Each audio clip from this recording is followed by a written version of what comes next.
Nobody likes to talk about money. It's one of those topics that is just avoided at all costs. We don't like to be exposed. We don't like to feel inferior. Well, the good thing is that we have self-help books. These self-help books teach us to deal with money. And it's one of those topics that while it is avoided, it's still useful to talk about. It's healthy to talk about it. I have found my courage in verses from the Bible that have helped me identify principles that are about money and help me have a healthy relationship with money as well. If you stick around to the end, I will share with you a Notion template that you can use for your budgeting. The first principle is to be content. We live in a life where lots of people aren't content, and contentment comes from the Bible. And so I want to share with you from Philippians 4 verses 11 to 13. Not that I am speaking of being in need, for I have learned in whatever situation I am to be content. I know how to be brought low, and I know how to abound. In any and every circumstance, I have learned the secret of facing plenty and hunger, abundance and need. I can do all things through Him who strengthens me. You see here, Paul has lived to deal with being rich, to having lots of things. He has also dealt with the situation of being poor, having literally nothing. So we can choose to have the same mindset that really helps us with money. Second principle is that we shouldn't love money. The love of money is the problem. And here we read in 1 Timothy, and this is 1 Timothy 6 verse 10. For the love of money is a root of all kinds of evil.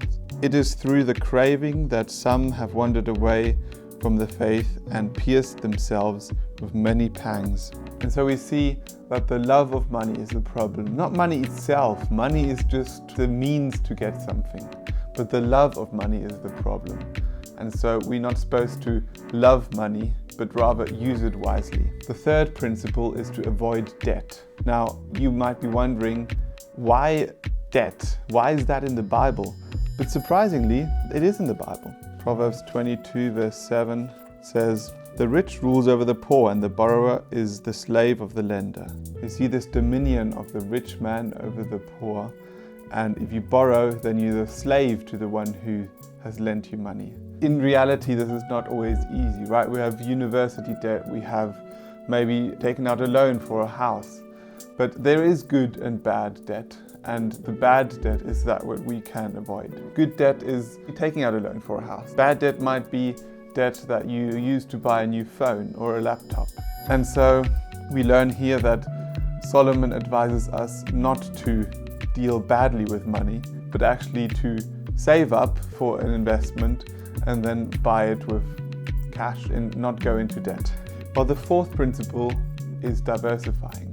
And what that means is basically that you don't put all your eggs in one basket. It's an age-old principle of investment, and it is also a biblical principle. And it stems from Ecclesiastes 11 verse 2, which says, "Give a portion to 7 or to 8, for you know not what disaster may happen on earth." And this give a portion to 7 or 8 means basically split your money up into 7 or 8 parts. That basically means that we have to have different sources of investment, not to risk too much at the same time.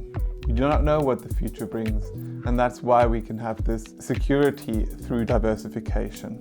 It could be also investing in the future, investing in yourself, investing in a hope that is eternal. That's also an investment. But if we stay on the financial part, then definitely splitting your funds equally makes sense. For me personally, I have an exchange traded fund where I pay in a little bit every month, and also try to split that with an emergency fund. So it's very small. I don't do a lot of investment at the moment, but in future I do believe that an ETF, which follows an index, which is spread widely between different companies, is the safest way when you think about what the future brings, which we do not know. So the fifth principle is leave an inheritance. Proverbs 13 verse 22 says, "A good man leaves an inheritance for his children." And that's quite an amazing verse because it brings to life the situation of being responsible for your children. Actually even says here, your children's children, so the next generation after your kids. It could be an inheritance in the form of money, could be an inheritance in the form of wisdom. But great advice is to keep money in the sweet spot. So have enough for your kids to be able to do things, but not too much that they don't have to work at all. And so please don't trust my word. God has provided us a way to do our own research, and please open this book, study it, read for yourself, and tell me what you think. That would be awesome to know. And as promised, now we'll jump into Notion and I'll show you how you can get this free tracker to help you keep up with your finances. All right, so here's the template, financial tracker template I created. It's basically an overview of your finances. So in here you can add transactions. So these are a few examples that I created. One would add a transaction here. This table has a few different views, basically a database, and you can choose what you want. So if you want to look at the current month, you can see that I used this one as a demo. You can look at your last month, last 3 months, and so you can look at all that in detail. But let's just go with all. And you see here there's different columns. So there's a description, there's the categories.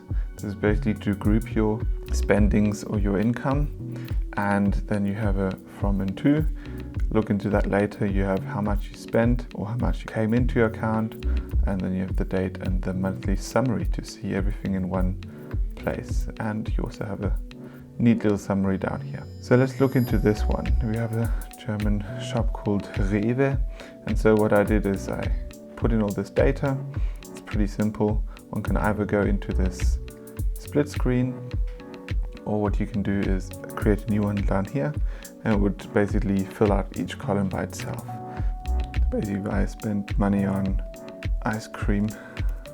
Okay, here, had this would be in the category of eating out. Sounds good. And then I can say, okay, what card? I just added this one, and then who did it go to? So I'll just say ice cream shop. And now I can add a new payee. So we can customize that later. How much did I spend? 5. And then the date was today. So I'll just go 24th. All right. And then we're good. Let me also say that it was in May. So I add here May. And now it's linked to May. So we have different options here. Now, if I want to look at the different categories, I can navigate one back and have a look at these categories that I created. So basically you have an overview of how much you spent where. We see that our eating out category now has €5 spent in general. And then I also added this table where you can have it sorted, right? So in this case, it's the highest spending category first. Another interesting thing is the monthly summary.